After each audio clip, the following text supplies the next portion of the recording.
Good evening friends, market analysis के इस YouTube channel पर आपका स्वागत करता हूं। फ्रेंड्स, मैं उम्मीद करता हूं कि आपकी एक्सपायरी प्रॉफिटेबल एक्सपायरी रही होगी। इसी के साथ दोस्तों, आज प्रोप्राइटर्स की डेटा और ओवरऑल पार्टिसिपेंट वाइज डेटा क्या देखने को मिल रही है, इन चीज़ों को डिस्कस करते हैं। और आज 9th ऑफ मार्च का डेटा एनालाइज कर रहे हैं, जहां पर कैरी फॉरवर्ड ट्रेड्स, किस पार्टिसिपेंट ने किस डायरेक्शन में ट्रेड इनिशिएट किया हुआ है, इन चीज़ों को डिस्कस करते हैं। और ये डेटा अगर मैं बात करूं तो एक क्यूमुलेटिव नंबर्स है, सारे मंथ्स के कॉन्ट्रैक्ट इसमें इंक्लूडेड है। एट द सेम टाइम सारे इंडेक्स इसमें इंक्लूडेड है, फिर Nifty Nifty and bank Nifty. चलिए दोस्तों, स्टार्ट करते हैं। 9th मार्च की डेटा में हमको क्या देखने को मिल रहा है। सी, इस जगह पर हमको क्लियरली देखने को मिल रहा है कि आज वापस से क्लाइंट्स जो हैं वो अपनी बुलिश पोजीशंस कैरी फॉरवर्ड करते हुए दिख रहे हैं। सारे सेगमेंट में क्लाइंट्स ने अपनी बुलिश डायरेक्शन में पोजीशंस क्रिएट की हुई है।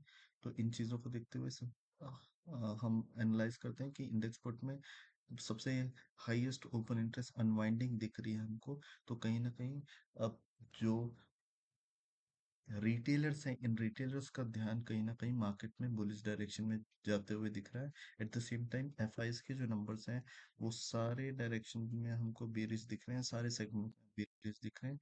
और अगर मैं प्रोप्राइटर्स की बात करूं तो प्रोप्राइटर्स भी कहीं ना कहीं बेरिश पोजीशन ही होल्ड करते हुए नजर आ रहे हैं। तो इन चीजों को हमको ध्यान देना है कि प्रोप्राइटर्स स्लाइटली स्टॉक फ्यूचर्स के अलावा सारी स्क्रिप्ट में, सारे सेगमेंट में इन्होंने अपनी बेयरिश पोजीशंस कैरी फॉरवर्ड करते हुए नजर आ रहे हैं। तो कहीं ना कहीं जो हमारे मार्केट मेकर हैं, जो वो कहीं ना कहीं मार्केट में एक बेयरिश डायरेक्शन में अपनी पोजीशन इनिशिएट करते हुए दिख रहे हैं। और इसी के थ्रू हम चेक करते हैं कि आज फ्यूचर्स में क्या पोजीशन बिल्डअप्स दिख रहा है हमको। तो फ्यूचर्स की अगर मैं बात करूं तो फ्यूचर्स में कहीं ना कहीं, सॉरी, ये बाय मिस्टेक है, जो कि लॉन्ग बिल्डअप दिख रहा है। हमने इस डेटा को सुधारना भूल गए हैं। तो आप एक चीज को ध्यान रखिएगा, ये कहीं ना कहीं शॉर्ट बिल्डअप है। ठीक है, जो हमारे पास बैंक निफ्टी की अगर मैं बात करूं तो बैंक निफ्टी में 1.64% का शॉर्ट बिल्डअप है। At the same time Nifty की अगर मैं बात करूं तो 7.15% का शॉर्ट बिल्डअप है। और दोस्तों, इस वीडियो पे मैं टेक्निकल चीजें भी डिस्कस करने वाला हूँ, जो हाल ही फिलहाल में मैंने वी वेब की स्ट्रैटेजी शेयर की हुई थी, एंकर्ड वी वेब की स्ट्रैटेजी शेयर की थी। मैं इसको भी लास्ट में कंक्लूड करने की कोशिश करूंगा कि हमको मार्केट का ओवरऑल ट्रेंड डिसाइड हो जाए कि किस डायरेक्शन में markets technically as well as quantitative data wise किस डायमेंशन में हमको दिख रहा है। तो इसी के साथ नेट पोजीशन डिस्कस करते हैं कि नेट पोजीशन में हमको मार्केट मेकर्स किस डायरेक्शन में जाते हुए नजर आ रहे हैं। तो आइए देखते हैं इंडेक्स फ्यूचर में क्या पोजीशन देखने को नजर आ रही। तो इंडेक्स फ्यूचर में कल की डेट में मार्केट में रिटेलर जो थे वो 63,000 अप्रॉक्स क्वांटिटी होल्ड कर रहे थे, जो कि लॉन्ग साइड होल्ड कर रहे थे। और अब इनकी पोजीशन हो गई है 86,000। कहीं ना कहीं हमें अपनी 20,000 पोजीशन इंक्रीज करते हुए नजर आ रहे हैं। तो ये बुलिश शिफ्ट होते हुए दिख रहे हैं। एट द सेम टाइम अगर मैं बात करूं एफआईएस के पास नेट होल्डिंग जो थी वो शॉर्ट पोजीशन पे थी। इंडेक्स फ्यूचर की 78,600 कॉन्ट्रैक्ट, जो कि अब शिफ्ट होते हुए नजर आ रही है, जो कि अब इंक्रीज होते हुए नजर आ रही है। और अब इनकी पोजीशन हो गई है 1,03,000 कॉन्ट्रैक्ट। तो इन नंबर्स को ध्यान रखना है कि कभी मार्केट मेकर्स जो हैं वो कहीं ना कहीं बेरिश डायरेक्शन में वापस शिफ्ट होते हुए दिख रहे हैं।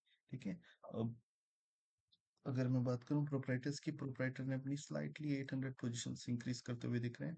प्रीवियसली इनके पास 9,100 कॉन्ट्रैक्ट शॉर्ट पोजीशन थी, और अब ये बढ़कर हो गई 9,970। तो इन चीजों को ध्यान रखिएगा। अब आगे इंडेक्स कॉल पे चेक करते हैं कि इंडेक्स कॉल पे क्या पोजीशन देखने को मिल रहा है।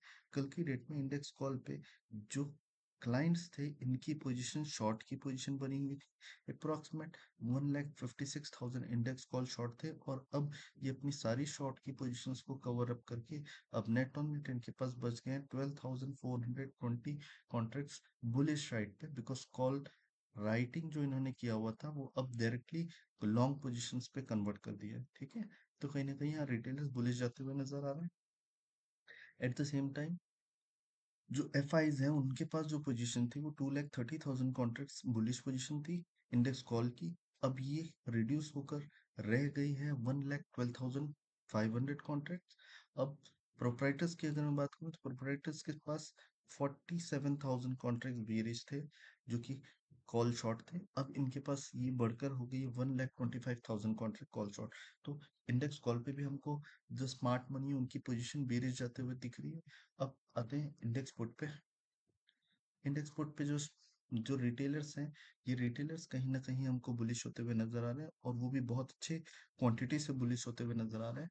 तो अगर देखा जाए तो प्रीवियसली उनके पास 14,000 कॉन्ट्रैक्ट्स इंडेक्स पुट लॉन्ग खड़े थे और अब उनके पास नेट जो होल्डिंग हो गई है वो 3,84,000 इंडेक्स पुट शॉर्ट की साइड में हो गई है, जो कि एक बहुत ज़्यादा बुलिश सिनेरियो है और वापस ये नंबर्स जो है ये इस लिमिट को 3 लाख की लिमिट को क्रॉस करते हुए नज़र आ रहे हैं।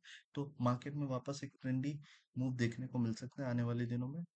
और अगर मैं एफआईज की बात करूं तो एफआईज के पास 3,40,000 कॉन्ट्रैक्ट जो थे वो पुट लॉन्ग की पोजीशन थी और अब ये अप्रॉक्सीमेट 40 to 30,000 इन्होंने अपनी पोजीशन इंक्रीज कर दिया और अब ये नेट ऑन नेट रह गए 3,75,000 बेरिस कॉन्ट्रैक्ट। ठीक है, एट द सेम टाइम ये नंबर्स प्रोप्राइटर्स के बहुत अच्छे दिख रहे हैं।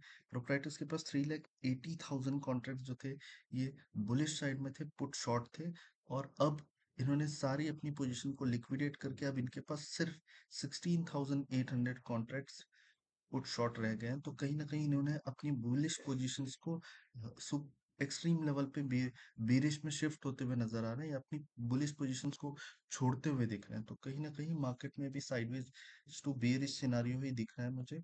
और जो स्मार्ट मनी है, स्मार्ट मनी के नंबर्स इनको कहीं ना कहीं अभी अट्रैक्टिव नजर आ रहे हैं बेरिश साइड पे। ठीक है, और रिटेलर्स कहीं ना कहीं अभी बुलिश जाते हुए दिख रहे हैं। आइए देखते हैं कि हमको ऑप्शंस की डेटा में क्या देखने को मिल रहा है। सी, ऑप्शंस की डेटा में कहीं ना कहीं मार्केट में फियर इंक्रीज होता हुआ दिख रहा है। लाइक कल की डेट में हमारे पास जो इंडिया विक्स थी वो 12.45 थी और अब ये बढ़कर हो गई 12.72। मार्केट में एक फियर जो है वो बढ़ता हुआ नजर आ रहा है। At the same time F I जो है वो कहीं ना कहीं आज 5 करोड़ 16 1 61 सॉरी 561 करोड़ का मार्केट में कैश मार्केट में सेल करते हुए नजर आ रहे हैं और डीआईएस ने 42 करोड़ का कैश मार्केट में बाई करते हुए दिख रहे हैं। एट द सेम टाइम ये मार्केट में जो कॉल की हाईएस्ट रेजिस्टेंस जो दिख रहा है वो 17,700 दिख रहा है। इट मीन जब तक हम 17,700 को क्रॉस नहीं करते हैं तब तक हमको किसी भी प्रकार का बुलिश ट्रेड लेने में इंटरेस्टेड नहीं होना चाहिए। At the same time index put की बात करूँ तो 17,600 हाईएस्ट हुआ है। अगर ये लेवल ब्रेक होते हैं तो हमको मार्केट और नीचे टूवर्ड 17,500 से 17,600 400 300 की तरफ जाते हुए दिख सकते हैं। तो इन चीजों को ध्यान में रखना है कि 17,500 जो है, 17,000 का जो लेवल है ये हमारे लिए 17,700 बहुत इंपॉर्टेंट लेवल है। जब तक हम 17,700 के ऊपर प्रॉपर क्लोजिंग नहीं देते हैं तब तक मार्केट में हमको बुलिश ट्रेड इनिशिएट नहीं करना है। और अगर हम 17,600 के बिलो सस्टेन करते हैं, जैसे कि अभी स्पॉट जो है वो 17,589 दिख रहा है, अगर इस लेवल को हम सस्टेन करते हैं तो कहीं ना कहीं हमको मार्केट में एक सेल ऑफ देखने को मिल सकता है। ठीक है, शॉर्ट बिल्डअप का सिनारियो हमें देखने को मिल रहा है 7% का, जैसे कि हमने डिस्कस किया था फ्यूचर में 7% का शॉर्ट बिल्डअप है। पीसीआर भी थोड़ा रिड्यूस हुआ है। और अगर मैक्स पेन लेवल की बात करूं तो मैक्स पेन अभी जो सस्टेन कर रहा है, just a second, max pain 17,650 आ रहा है हमारे पास। तो 17,700 के ऊपर ही हमको मार्केट में बुलिश सिनेरियो क्रिएट करना है। अदरवाइज हम मार्केट में सी, ये जो मैक्स पेन लेवल है 17,650 है, तो हमको ये लेवल बहुत इंपॉर्टेंट है। 17,700 के ऊपर ही हमको बुलिश ट्रेड इनिशिएट करना है। और अगर बैंक ने और 17,600 के बिलो अगर हम प्रॉपर सस्टेन करते हैं या 17,500 के बिलो सस्टेन करते हैं तो हमको मार्केट में वापस से एक बेरिशनेस दिख सकती है। तो इसी के साथ बैंक निफ्टी को एनालाइज करते हैं कि बैंक निफ्टी हमको क्या देखने को मिल रहा है। जस्ट अ सेकेंड, तो बैंक निफ्टी अभी एट प्रेजेंट जो है वो 41,256 पे है और हमको जो हाईएस्ट रेजिस्टेंस देखने को मिल रहा है वो 41,500 पे देखने को मिल रहा है। तो जब तक हम 41,500 के बिलो है मार्केट में हमको ओनली बेरिश ट्रेड लेने में इंटरेस्टेड होना चाहिए। और अगर रेजिस्टेंस की सपोर्ट की बात करूं तो 41,000 हमारे लिए एक सपोर्ट लेवल है। मतलब यहाँ से मैक्स टू मैक्स 250 पॉइंट्स। ठीक है, तो जब तक ये 250 पॉइंट्स हमारे पास एक एक एज हो सकता है कि हम 41,000 पे वापस एक सपोर्ट लें। और अगर ये 41,000 ब्रेक होता है तो हाईएस्ट इंट्राडे पुट बिल्डअप्स जो दिख रहे हैं वो 40,800 पे दिख रहा है। इन द सेंस 40,800 तक भी आने वाले दिनों में हमको मार्केट देखने को मिल सकता है। तो इन चीजों को ध्यान में रखिएगा। सिर्फ 500 के ऊपर ही बुलिश जाना है। अगर जब तक ये लेवल इनिशिएट प्रॉपर क्रॉस नहीं होता है तब तक हम मार्केट में बेरिश ट्रेड लेने में ही इंटरेस्टेड होंगे। अगर 41,250 के नीचे आते हैं तो हमारे पास 41,000 के आसपास तक एक लेवल हो सकता है। तो इन चीजों को ध्यान में रखना है। और अगर ये 41,000 किसी भी रीजन से ब्रेक करते हैं तो नेक्स्ट सपोर्ट जो हमको देखने को मिलेगा वो 40,800 पे देखने को मिलेगा। ठीक है। मैक्स पेन की अगर मैं बात करूं तो मैक्स पेन हमारे पास यहाँ पर जो देखने को मिल रहा है वो 41,300। तो जब हम 41,300 और 41,400 500 को क्रॉस करते हैं देन ओनली हमको फुल्ली मार्केट में बुलिश होना है, तब तक हम साइडवेज रुझान ले सकते हैं। ठीक है। अब मैं एक नई चीज आपसे डिस्कस करने वाला हूँ कि ओवरऑल हमको मार्केट में बेरिश सेटअप में ही ट्रेड इनिशिएट करना है फ्राइडे के दिन। और अगर मैं टेक्निकली बात करूँ तो हमने जैसे अभी प्रीवियस डे मैंने लास्ट 15 डेज बैक एक स्ट्रैटेजी अपलोड किया हुआ था एवी वेब, जिसको एंकर्ड वी वेब बोलते हैं। तो अगर मैं इस जगह पर एंकर्ड वी वेब प्लॉट करता हूँ मार्केट के टॉप लेवल से, बिकॉज सेलर्स इस जगह से एक्टिव हुए हैं, तो ये लेवल बहुत इंपॉर्टेंट है विच इज 41,820। तो जब तक हम 41,820 के ऊपर नहीं जाते हैं तब तक हमको मार्केट में सेल ऑन राइज ही प्लान करना है। आज भी ये लेवल पे पिछले 3 दिनों से मार्केट रेजिस्टेंस फेस कर रहा है। अब तो ये जगह पर जब तक हम हैं तब तक सेलर्स ही मार्केट में प्ले कर रहे हैं अभी एज इट इज। ठीक है। तो ये लेवल के ऊपर ही हम फुल्ली बुलिश या बाय ऑन डिप्स का प्लान करेंगे। ठीक है। और अगर बायर्स की अगर व्यू चेक करूं तो बायर्स जब तक ये वाले लेवल पे हमको ये 23rd ऑफ फेब से हमको एक मार्केट में रिवर्सल देखने को मिला है। इस लेवल पे अगर मैं एक एवी वेब प्लॉट करता हूँ तो हमारे पास जो रेंज आती है वो 40,820 के आसपास आती है। तो अगर मैं ऑप्शन चेन पे जाके देखूं तो देखिए ऑप्शन चेन पे बैंक निफ्टी पे इसी जगह पर लोग मैक्सिमम अपनी पोजीशंस बनाकर बैठे हुए हैं। सी सॉरी, इन 9th मार्च की जगह अगर मैं 16th ऑफ मार्च कर दूं तो हमको देखने को मिलेगा कि 40,800 पे अभी एक हर्डल देखने को मिल रहा है। सी 40,800 पे इंट्राडे चेंज देखने को मिल रहा है। ठीक है। और टेक्निकल की अगर मैं बात करूं टेक्निकल पे भी हमको 40,820 पे हमको एक एक सपोर्ट देखने को मिला हुआ था। ठीक है। तो ये नंबर्स टेक्निकल और फंडामेंटल्स किस तरीके से मर्ज हो रहे हैं देखिए। और अगर रेजिस्टेंस की बात करूं तो रेजिस्टेंस हमको 41,500 देखने को मिल रहा है। और अगर मैं सपोर्ट की बात करूं तो 40,800 देखने को मिल रहा है। अगर इसी चीज को टेक्निकल में भी हमने अभी चेक किया कि टेक्निकल में भी हमको जो लेवल्स देखने को मिल रहे हैं वो सेम लेवल्स है। ये 40,820 का, सॉरी, 40,820 का लेवल हमारे लिए एक सपोर्ट की तरह वर्क करेगा। अगर ये लेवल हमको ब्रेक करते हैं तो हमको मार्केट में एक नया सेल ऑफ देखने को मिल सकता है, बिकॉज जो बायर्स ने अपनी पोजीशंस क्रिएट की है उनको इस जगह के नीचे 40,800 के नीचे इनको पेन होना स्टार्ट होगा। तो एवी वेब हमको यही डिनोट करता है कि सेलर्स का को किस लेवल के ऊपर ब्रेकआउट होता है तो पेन होगा, और बायर्स को किस लेवल के नीचे ब्रेकडाउन होता है तो पेन होना स्टार्ट होगा। तो हम इसी चीज के लिए ये वीडियो की लिंक मैं जरूर डिस्क्रिप्शन बॉक्स में अवेलेबल करा दूंगा। इन चीजों को ध्यान में रखिएगा कि जब तक हम ये ये जो 14 दिसंबर है इसकी रेंज को नहीं, इसके एवी वेब को क्रॉस नहीं करते हैं तब तक हमको मार्केट में only sell on rise plan करना है, फुल्ली बुलिश नहीं होना है। इन चीजों को ध्यान में रखिएगा। ठीक है।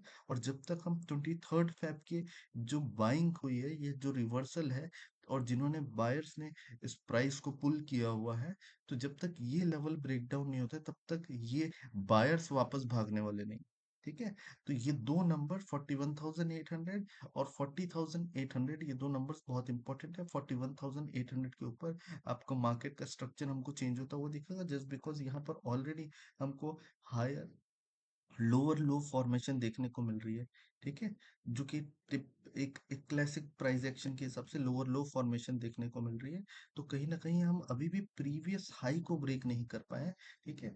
तो ये नंबर्स हमारे लिए बहुत इंपॉर्टेंट है। हमारा स्ट्रक्चर अभी भी लोअर लो फॉर्मेशन का ही है। ठीक है। तो दोस्तों वापस हम मंडे की डेट में या संडे की डेट में मुलाकात करेंगे। प्राइस एक्शन जिस तरीके से बनता है या हमारी डेटा फॉर्मेशन जो होती है, वापस हम एक नए पोस्ट मार्केट एनालिसिस के साथ आते हैं। और मैं कोशिश करूंगा कि इस वीकेंड पे मैं एक कंटेंट डाल दूं जहां पर आपको मार्केट को समझने में और आसानी हो। दोस्तों, अगर चैनल अच्छा लगा हो तो लाइक एंड सब्सक्राइब करना ना भूलें। और इसी के साथ टेलीग्राम चैनल जरूर ज्वाइन करें, वहाँ पर काफ़ी सारे टेक्निकल रियल टाइम पे अपडेट्स, मार्केट से रिलेटेड अपडेट्स होते हैं जो कि हमारे डिस्क्रिप्शन बॉक्स में अवेलेबल है। और इसी के साथ दोस्तों अलविदा लेता हूँ, और कल फिर से मुलाकात करेंगे किसी नए एजुकेशनल वीकेंड कंटेंट के साथ। और ऑल द वेरी बेस्ट कल के मार्केट के लिए। धन्यवाद दोस्तों।